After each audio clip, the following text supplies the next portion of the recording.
yes, as you just read on the thumbnail or the title, this Evo that I just put together has no oil pressure.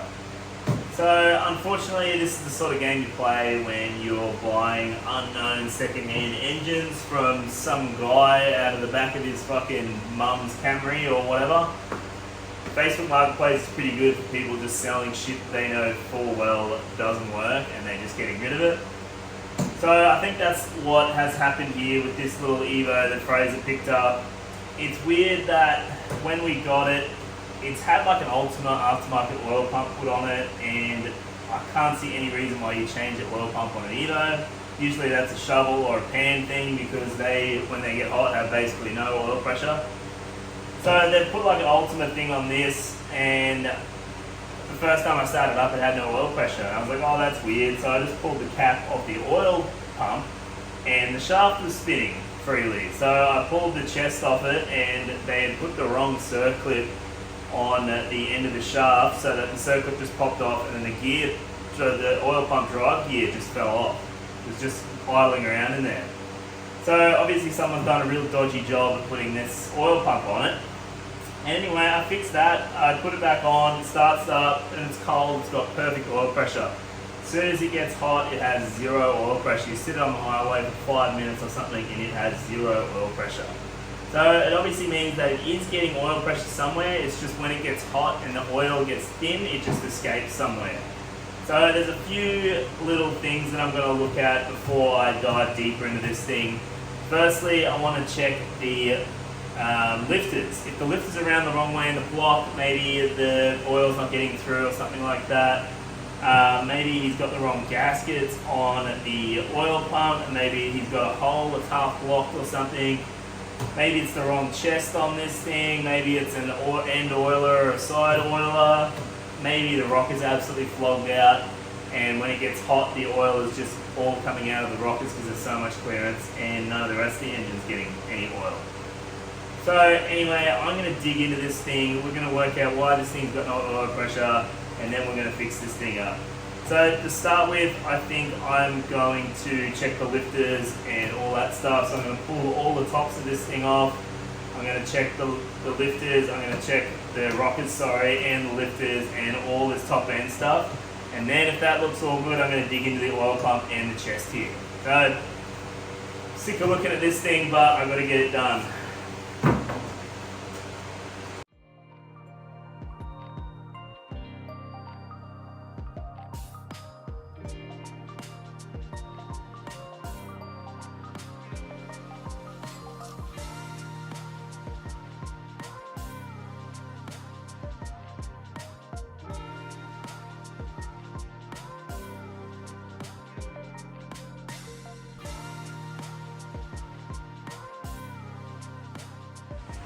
I'm just pulling the last couple of bolts out of this here lifter block. I've got a question for you. If you've ever felt inclined in your life to completely rattle can black an engine, please drop a comment and tell me what the hell is wrong with you. Why do people think that spray painting these engines black makes them look better? I don't get it. You spray paint piece of shit cars matte black when the paint's fucked. Like, why would you do it to this? It just absolutely destroyed the engine.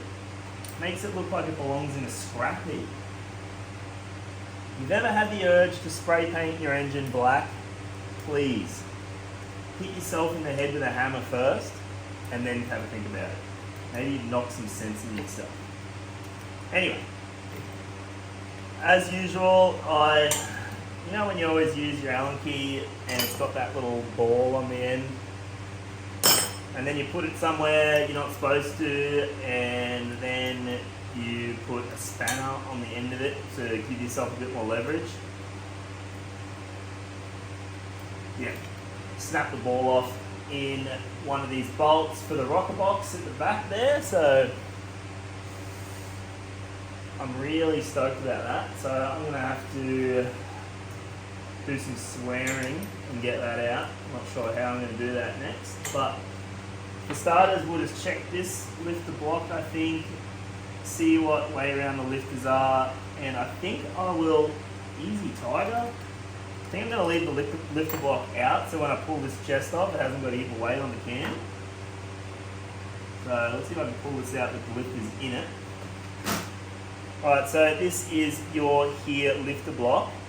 So what you want to see both lifter, so they have a little flat.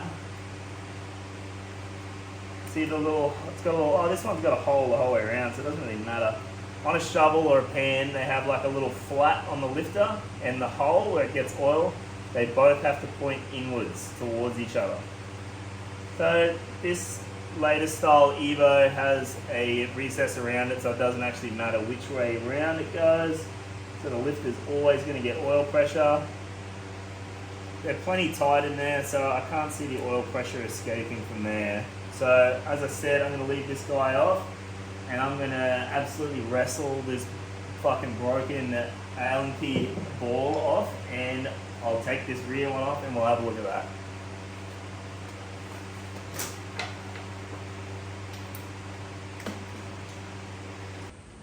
So I've done a bit of shit since you've been gone. I blew the whole primary side off just because I always try and get away from putting a 25 tooth sprocket on it because they're hard to get, front sprocket that is, just to gear it up a bit so it's good on the highway. But as always, I find myself coming back to put a 25 tooth on.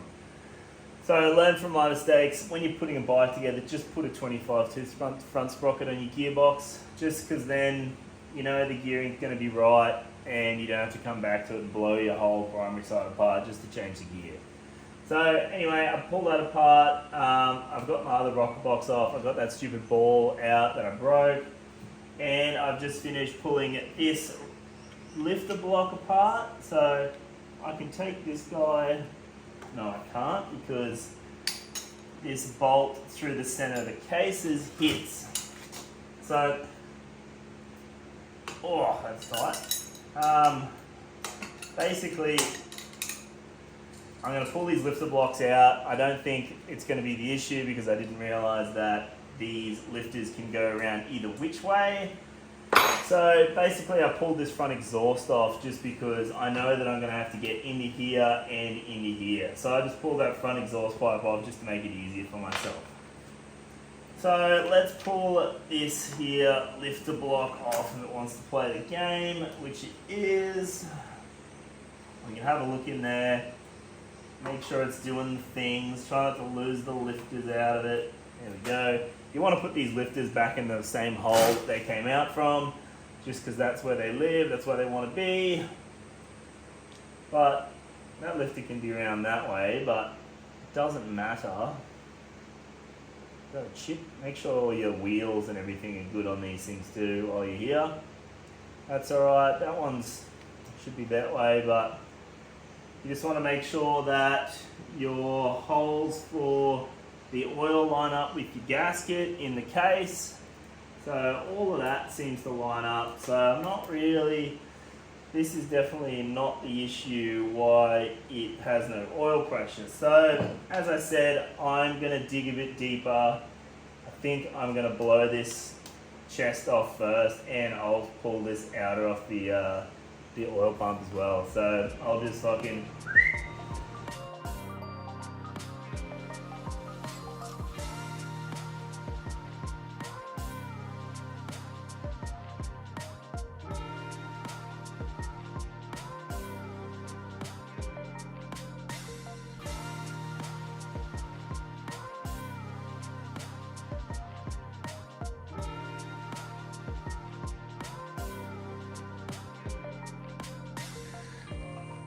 Alright, so a bit of an update on this thing. I have this completely blown apart now.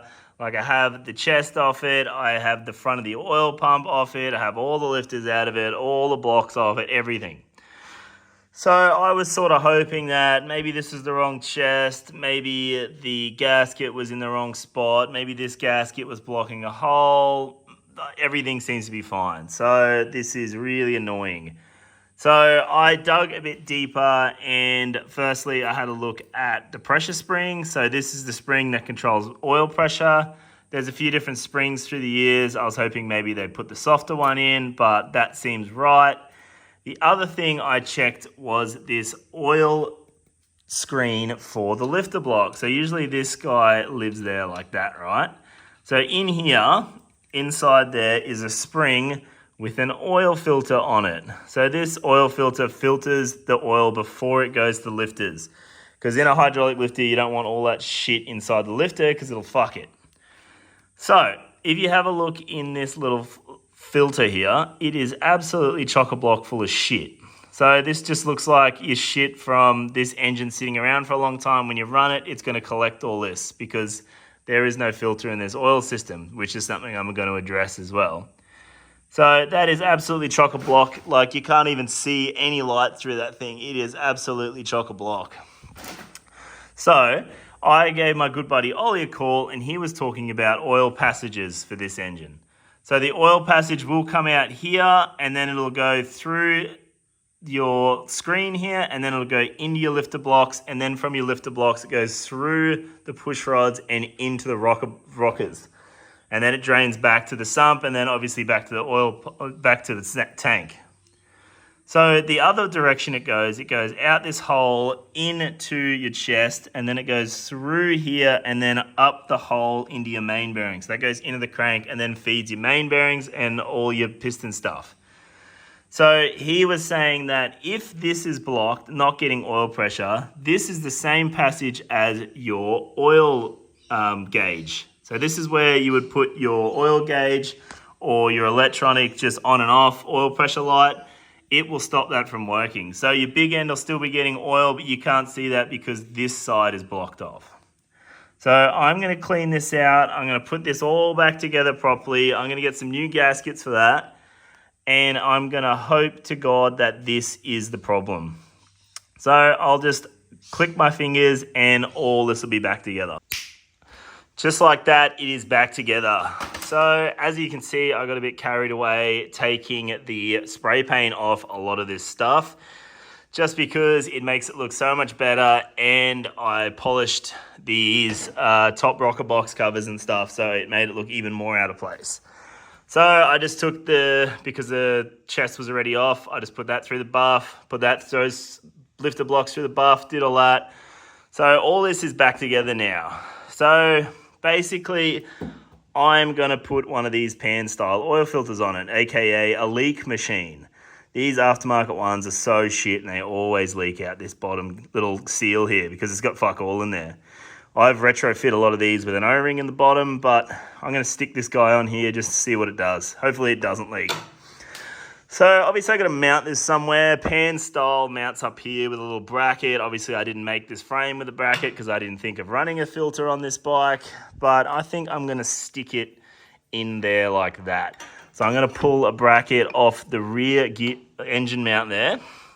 I'm going to sit this guy here so that the return that comes out of the bottom of the pump will go into it, and then it out of the other side of the filter will go back into the return there. So I'll just time-lapse me making something real quick of this and plumbing it up. And then I'm going to put the 25-tooth sprocket on the other side that I now have. And then it's time to test this thing. See if our little filter was the reason this had no oil pressure.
All right, before I knock this primary side back together, I just want to talk about gear ratios real quick. A lot of people ask me what gear ratios they should be running in the rear so that it's good on the highway, because you don't want to rev these things to pieces because they're only a 4-speed. So basically, if you've got a standard ratio primary, so I think it's 1.5 ratio in the primary, then basically rule of thumb is that if you've got a 49 rear tooth or like a drum brake, just put a 25 on it. Unless you've got like a 46 or a smaller rear sprocket, which is really freaking rare, then you would put a smaller front sprocket on it. But just so that you don't have to pull all this crap apart again, just put the 25 tooth sprocket on it and be done with it. Then you'll have plenty of legs on the highway, you're not revving this thing to pieces, and it'll be good on fuel. So I'm gonna knock this thing back together, then let's check this oil pressure.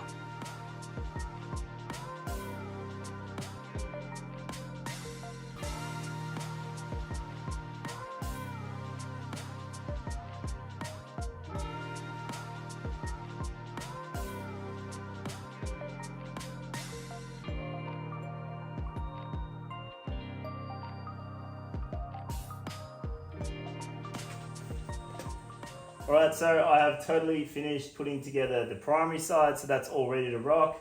So I've come over this side because I need to sort out the push rods. Now, don't quote me on this, but I'm pretty sure all Evos have a solid push rod, meaning they don't need to be adjusted because they have the hydraulic lifter to take up any discrepancy. So with an earlier engine, the case is that these are solid. So they rely heavily on your push rods being adjusted correctly. Now, the problem with that is that when these engines get hot, they expand. So the distance between the case and the head actually gets bigger. So the push rod gets loose in there. So when you set up a solid lifter engine, it's a lot to do with feel, because, you know, if the engine's really loud when it's hot with a push rod, you can set the thing up cold and have the feel of the push rod really firm, so that when it expands, it takes up that little bit of extra length.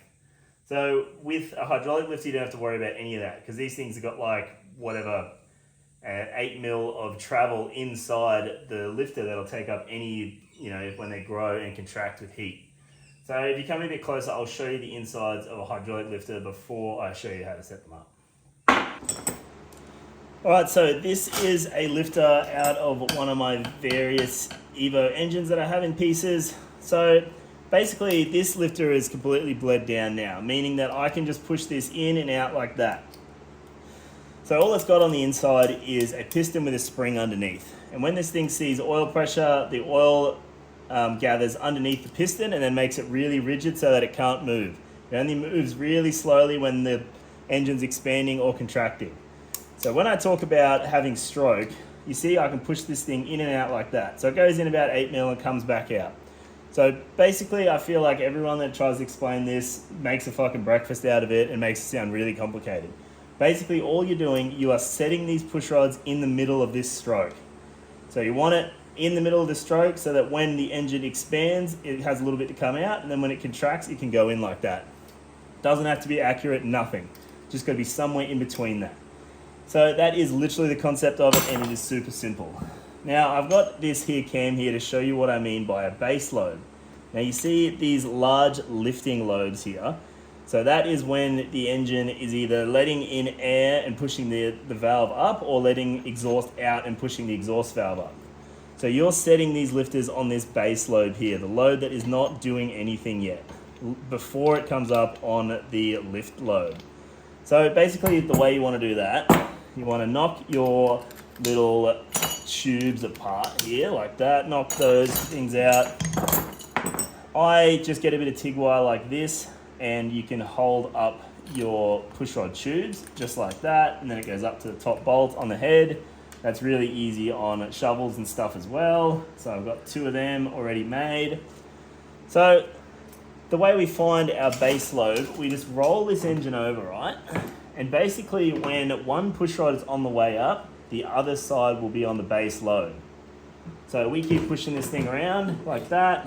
So this is on compression stroke, which means they're both on a base load, but we'll just keep going because it's easier to find the base load. We keep going around. So see, this one's just coming up. So we're gonna set this one back here. So basically all you do, you wanna just turn this push rod until it gets firm. So until it has positive connection with the lifter. So these lifters are bled up. I'll show you what I mean by that in a second. So you want to just turn this thing until it just gets firm on the lifter, and then you can turn it in to take up that stroke that I was talking about. So that's firm now. So I can just turn that with my fingers like that. So what I do, depending on what thread is on your push rod, it doesn't really matter. Like I said, as long as you end up in the middle of that stroke, like you can measure your push rod, measure your stroke, and then work it out that way. I just go 2.5 turns. Fucking, it'll be close enough, it'll be right. If it makes noise, you can come back to it. It doesn't really matter. So 2.5 turns down from firm. So we just count them down. So 1, 2.5. Righto, so now I'm going to lock it up with the locking nut. There's obviously 3 nuts here. I'm not used to playing with that many, I'm only used to 2, but I'll make an exception here. So we hold the bottom, do the top up. Right, so you'll find that the push rod is now hard, and that is because you are putting pressure on the lifter when it is bled up. So that means it still has oil pressure under that piston. So if you give this thing 5 or 10 minutes, this will become loose and you'll be able to spin it with your fingers, and that's how you know you've done it right. So I'm going to come back in 5, and then we'll see if this thing's spinning, and then you know that you're in the right spot.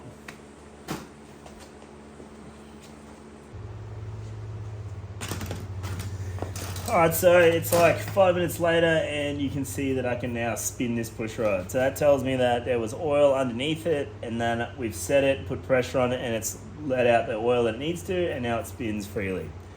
So let's do it to this next one, eh? So when this one's coming up, we want to set this one. So right there. So we want to, just a little way to check that these things are bled down. Maybe your motor's been sitting around for a while. Just push down on them. See, I can push down on that and it's moving. It tells me that there is no oil on these push rods anymore.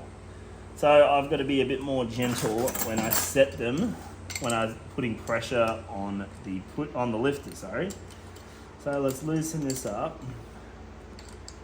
And you just want a little bit more. So that is firm on the lifter now. So I'm going to do my little thing. I put a mark on it. That 2.5 turns.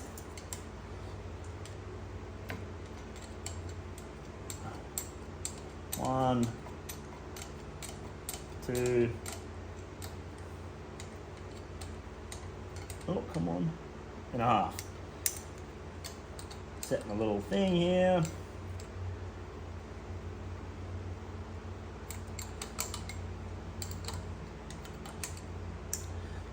And because these things are bled, that spins right away. And I can push down a little bit more, which tells me that it's in the middle of its stroke.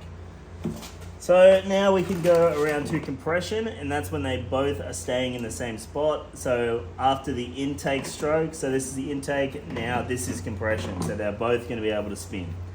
So they are set up good now. I can put them away. So we'll put these back now.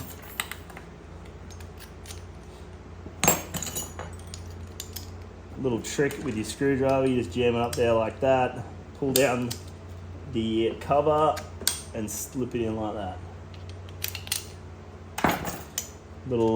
My mate Vin showed me that one. Do it like that, done. So next thing while I'm here, I think I'm going to go through the timing just to double check it while I'm here. Might as well show you. I'm going to show you how to set it with a light on the advance mark. That's how you make sure they're super fast and on the money when they are fully advanced. Alright, so we're going to make sure this engine's in the right spot. I took my push rods out a bit prematurely. Easy way to work out when you're coming onto compression stroke is when both push rods stop moving, and that's just after your intake push rod moves. So you want to have your flywheels on, so you got to have your timing hole out. You want to have your flywheels on your advance mark. So on an Evo, it's just the dot. So after this dot, there will be a line, and that's top dead. But just this dot, on an Evo is advance mark. On your shovel or pan or something, it's going to be different. I think it's two holes or 2 lines or something. Just have a look at your little book and it'll tell you. So on this Evo, the dot is advance mark. So advance mark on your compression stroke. So I'll put this back in here. You want to have your ignition on so that your test light works. So ignition on. And then you want to move your cam lobe to the full advance mark, and it just wants to be between when the light's flickering on and off like that. See how it's just flicking on and off? That means we're in the right spot. So on advance, it's perfect now. So when this advance mechanism is completely advanced, it's in exactly the right spot on the flywheels. So that's the fastest and bestest place to be. So that's all set now. I suppose all there is left to do is start this thing up and see what happens. Watch this thing leak.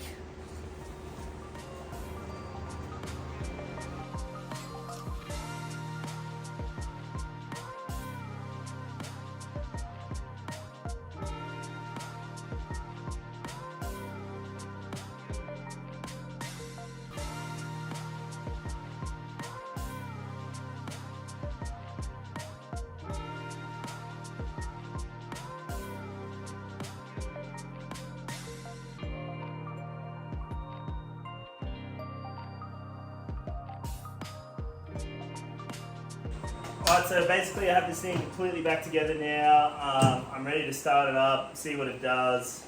I'm really confident my little screen here was the issue because it sort of makes sense. When it was cold, it has oil pressure, so I'm expecting this thing to have oil pressure now when it's cold. But obviously when the oil's cold, it's a lot thicker and the oil pump can really put some pressure behind it. Now I'm thinking that when it got hot, obviously the oil gets thinner and it gets hard for the oil pump to push. Sure, the oil gets thinner, and which means it should be easier to go through a blocked filter, but if the oil pump can't push it hard enough with enough pressure, it's not going to go through there anyway. So I'm going to start this thing up. We're going to see what sort of oil pressure it has when it's cold, and then I'm going to let it get hot, and then I'm going to hope they're going to see heaps of oil pressure there. I've set my mechanical oil gauge up here so that I can ride with it on there, because I'm going to do some riding around with that mechanical oil pressure gauge here, because that'll show me exactly what's going on in the engine, much better than just an off and on light. You never know what pressure's there. So let's fucking see what this thing does. Obviously I'm going to put fuel back through everything. I'm really expecting this filter to leak because they're absolutely fucking shit. I have fought with these things in the past, spent a lot of time doing O-ring fixes on them because they've just got little shitty paper seals in them. So I'm expecting that to leak, but you know, fingers crossed I suppose. Gonna let fuel get back through my carby. I have petrol there, so let's see what happens. Oh, of course, mate.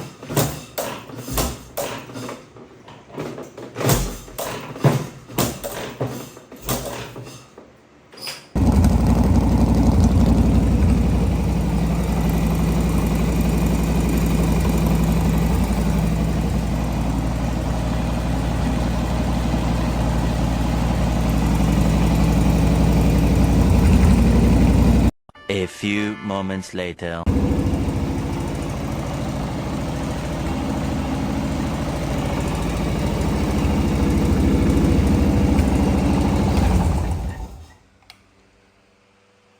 Still had 35 PSI after 10 minutes of idling, so I might take this thing for a ride and see what it does. Out of the way.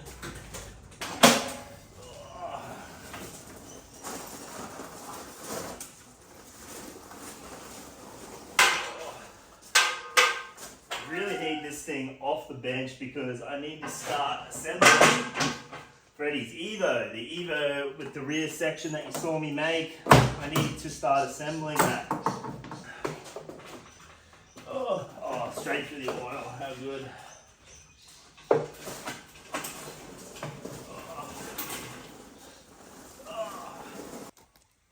Can't wait for this not to start.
Okay, so I think we got this thing pretty well dialed now. As you saw on those videos of me riding this thing around, my trusty little oil pressure gauge here. Man, when this thing was cold, I think we saw just over 40 psi. And then that whole ride, I got this thing hot out. So I probably rode it for like an hour and a half. Kicked its ass. I rode the hell out of it. And man, I didn't see the oil pressure go under 30 psi once. So that is that issue absolutely resolved. So I could have avoided this pretty easily by just putting an oil filter in to start with.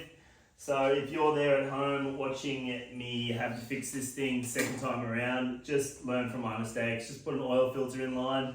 You can put one of these pan style early ones, or you can just put like a screw cartridge style one and you can hide it under the oil bag or something. But basically this engine had sat around for God knows how many years before I bought it, and then I obviously had it sitting around while I built a frame, so it would have got all sorts of dust and stuff in it, and that's what collected in that little filter, and that's what stopped all the oil going to the gauge and the top end. So clean that guy out and she is perfect now. So if you've come across the same issue, maybe that's why you're watching this video, just check your little filter in here first before you go pulling the whole front of the engine apart like I did. But in the end, I'm glad I did it. I put all new gaskets through all the rocker boxes, new seals through all the push rods. I took a lot of stuff off and polished all the spray can rattle black off it, so engine looks way better. I've still got my little gauge on here. I need to put the original just electronic sender on there, and then this thing's good to go. I'll send this back to Fraser, and then I need to get cracking on some other projects that I've got. Obviously I have the next Evo, Freddy's Evo, that I need to start putting together. So once I finish this, I'm going to move all this crap, get the bench down, I'm going to put that frame on there, start putting the engine, all the gearbox and that crap in it. I'm going to get started on my little Howard projects pretty shortly as well. So this is one of the barrels for it. So this is an early 20s Australian made big twin. So this thing is 1340cc Australian made. So that is something I will show you in an upcoming video as well. It's probably not what you think it's going to be, but it is a big motor that I'm going to put in a chopper, and it's going to be fucking sweet. So anyway, thanks for looking at this video and watching me fix this thing that shouldn't have been an issue. I'll see you on the next one, eh?